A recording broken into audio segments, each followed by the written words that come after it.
So guys, this is an old video where ex-Governor Elrufai said something striking about Yahaya Bello. So guys, since today this video has been trending on the social media, just take a look at what he said. The progress recorded by the APC government under Governor Yahaya Bello is more than what the PDP has tried to do in 13 years. Many people say Yahaya Bello is young, that he has fought many people. For everyone that the governor has offended, I am asking all of you to forgive him. He is young. He is supposed to make mistakes. When you are young, you make mistakes, but you learn from them. On his behalf, I am kneeling down to beg all of you to forgive Yahaya Bello if he has offended you. But he cares about the people of Kogi State. He cares about this state. He has brought progress to this state. He has brought young people into government. He has brought women into government. He has brought physical progress. He has cleared salary arrears of workers that he inherited from previous. Also, Dino Melaye has got a message for Yahaya Bello. An old video showing former Kogi State governorship aspirant Dino Melaye mocking Yahaya Bello has resurfaced online in the video. Dino predicted that the next president for Bello after the government house is jail. Let's take a look. Do you know Yahaya Bello máa ṣẹ̀wọ̀n lẹ́yìn ìjọba? I know Yahaya Bello máa ṣẹ̀wọ̀n lẹ́yìn ìjọba. Do you know GYB máa ṣẹ̀wọ̀n lẹ́yìn ìjọba? We know GYB máa ṣẹ̀wọ̀n lẹ́yìn ìjọba. Ìwọ Yahaya, ìlú Yahaya, kí ló tún kù tí ó sọ? Kí ló tún kù tí ó sọ? Ẹni tí mo bẹ́ lórí tó ń ṣẹ̀nu wúyẹ́, kí ló tún kù tí ó sọ? Àti ẹkún ìyá ní ọ̀jẹ̀, Yahaya Bello, àti ẹkún ìyá ní ọ̀jẹ̀,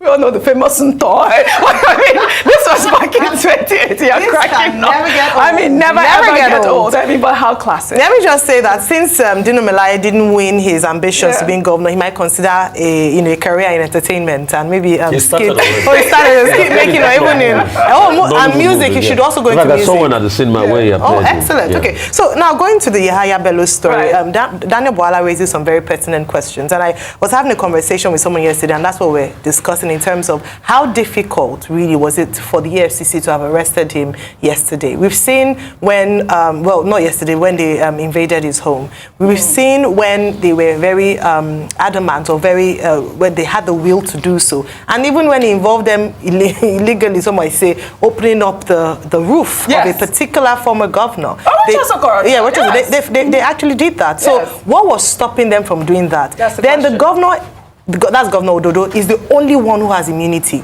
His staff members or the convoy that came with him do not have immunity. I understand that. I mean, one of the reasons why they restricted was that, number one, the optics would have looked bad to see Efcc and a sitting governor in a tussle, or to even get violent, and some people there might be some injuries that have been incurred.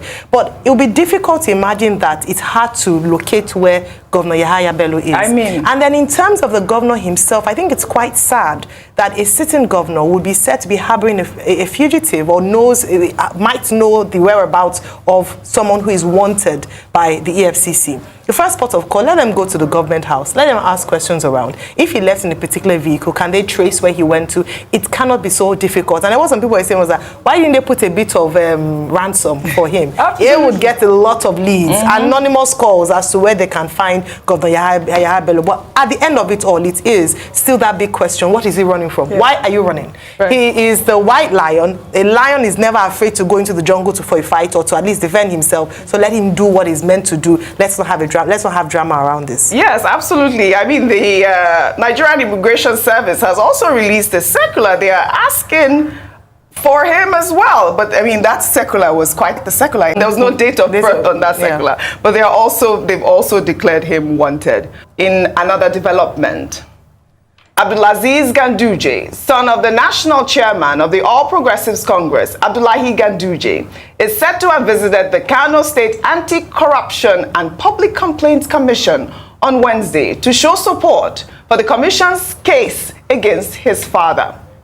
On Tuesday, the chair of the anti-graft agency said the commission is investigating a fresh case where 51 billion naira was allegedly diverted by the Ganduje administration. The commission had earlier filed criminal charges against the former governor over an alleged $413,000 and 1.38 billion naira bribe. The commission said it had assembled 15 witnesses to testify against Ganduje. It's not the first time Ganduje's son will be in the news over issues relating to his family. In 2021, Abdulaziz dragged his mother, Hafsat Ganduje, to the Economic and Financial Crimes Commission over a bribery and land fraud case. Rufai, I mean, yesterday we took the story of this Bello Elrufai defending his father. Now we are seeing this story of Ganduje's son going to the anti-graft agency to say, I support you. You see, this one has integrity. Right. You know, one thing has to be said about the Ganduje case. It's still under investigation. We all know the kerfuffle that went on in this political party. As regards him being ousted, but the political party is fighting back for him and all of that. But he has a case to answer. And that's why, also by extension to the Elrufai case, the Elrufai also has a case to answer when the probe starts. We should be able to ask our governors what they did with our handed resource. Because all we see every time is poverty. And this poverty is consistent with the sufferings a lot of people have because our leaders don't account for anything. Nobody has said he's done anything wrong, but he has a right to be able to answer when they go through the whole legal wrong, and that will happen. As regards the White Lion. The White Lion. The White Lion's case. Only God knows the games they are playing with us. Because I've read another conflicting report that said, oh, Yahaya Bello's phone was in Kogi, his phone was left in Kogi, but they tracked him through his aid to the house, they couldn't get in the house and all of that. Then Ododo came, which is against the law, and that's why, to a large extent, I am against immunity clause for politicians. I am against immunity clause for politicians. If we want to give our politicians immunity clause, we can as well go and wake Anini from the dead and forgive him all his sins. I'm against immunity clause for politicians. Well, the big story for me, Rufai, is really the fact that they are looking for him. This man has... They will. It's a disgrace. It's a disgrace, I see. I don't think... That's secular is a disgrace. I don't think they are looking for him. They've constantly put out circulars like this and all of that.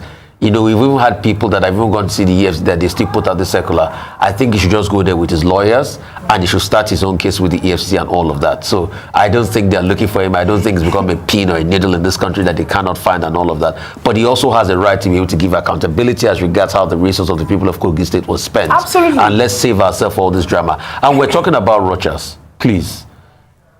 It doesn't justify what was done to Rochas' homes. What EFCC did by going to uproot his roof and everything. You could have invited him. It doesn't justify. There's also a part of the high-handedness of the EFCC that we must have to talk about also. Someone who has security details attached to him unpack some of these issues. Looking for... Now, let me start with the case of Dino Melaye. You know, skit making is a very popular enterprise in Nigeria now. So the skit makers, they provide very good entertainment. Secondly, Dino Melaye was speaking in that video from a political perspective. You know, he took part in the 2023 gubernatorial elections, and he holds Yahaya Bello, former governor, responsible for, you know, his loss in that process. So there's also politics to what he's saying. But there's something he said that I know he will go to jail. He is not in a position to determine that.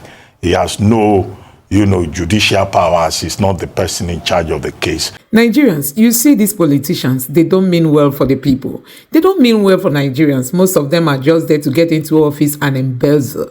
You know, just check this out. Alex Oti is in the US to go speak. You tell me that people don't see what is happening in Nigeria. people's eyes are seeing what is happening in Nigeria. You can imagine Alex Oti being invited to come speak in the United States. Honestly, when you distinguish yourself, you know, you eat with the distinguished men and women. So Alex Oti is being promoted not just in Nigeria but in the world. I mean, this man is doing well, and that is why we keep telling Nigerian governors that they should go and learn from Alex Oti. They should go and see what he's doing, how he's using the little resources that Abia State has to transform the state, if only they are going to listen. So guys, let me know what you think about this in the comment section below. Please don't forget to subscribe to the channel and turn on the notification bell. Thank you.